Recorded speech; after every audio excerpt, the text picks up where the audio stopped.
சம்பவம். கடவுள் ஒரு நாள் கழுதையை படைத்து அதனிடம் சொன்னார், நீ ஒரு கழுதை, காலை முதல் மாலை வரைக்கும் நீ உழைக்க வேண்டும், உன்மேல் சுமைகள் இருக்கும், நீ புல்தான் சாப்பிட வேண்டும், உனக்கு அவ்வளவாக அறிவு இருக்காது, நீ 50 வருடங்களுக்கு வாழ்வாய் என்றார். இதற்கு கழுதை சொன்னது, நான் கழுதையாக இருக்கிறேன், ஆனால் 50 வருடம் ரொம்ப அதிகம், எனக்கு 20 வருடம் போதும் என்றது. கடவுள் கழுதையின் ஆசையை நிறைவேற்றினார்.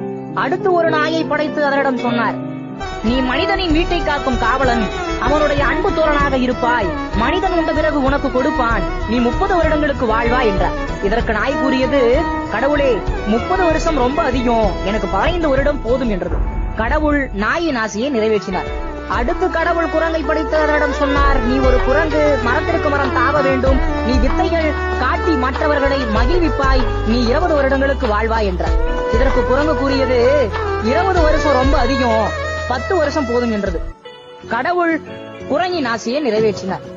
கடைசியாக மனிதனை படைத்து அவரிடம் சொன்னார், நீ ஒரு மனிதன், உலகில் உள்ள 6 அறிவு ஜீவன் நீ மட்டுமே, உன் அறிவை கொண்டு மற்ற மிருகங்களை ஆட்சி செய்வாய், உலகமே உன் கையில், நீ 20 வருடங்களுக்கு வாழ்வாய் என்றார். இதற்கு மனிதன் கூறினான், 20 வருஷம் ரொம்ப குறைவு, கழுதை வேண்டாம் என்ற 30 வருடங்களையும், நாய் வேண்டாம் என்ற 15 வருடங்களையும், குரங்கு வேண்டாம் என்ற 10 வருடங்களையும் எனக்கு கொடுத்து விடு. கடவுள் மனிதனின் ஆசையை நிறைவேற்றினார். அன்று முதல் மனிதன் முதல் 20 வருடங்களை ஜாலியாக வாழ்கிறான் மனிதனாக. கல்யாணம் செய்து கொண்டு அடுத்த 30 வருடங்களை கழுதை போல் எல்லாம் சுமைகளை தாங்கிக் கொண்டு அள்ளும் பகலும் உழைக்கிறான். குழந்தைகள் வளர்ந்த பிறகு அடுத்த 15 வருடங்களுக்கு அவன் வீட்டின் நாயாக இருந்து அனைவரையும் பாதுகாத்துக் கொள்கிறான். மிச்ச மீதி உள்ளதை சாப்பிடுகிறான்.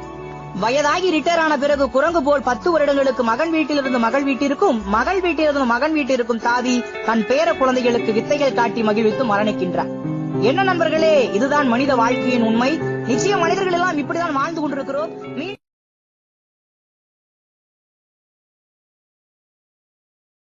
Share chat.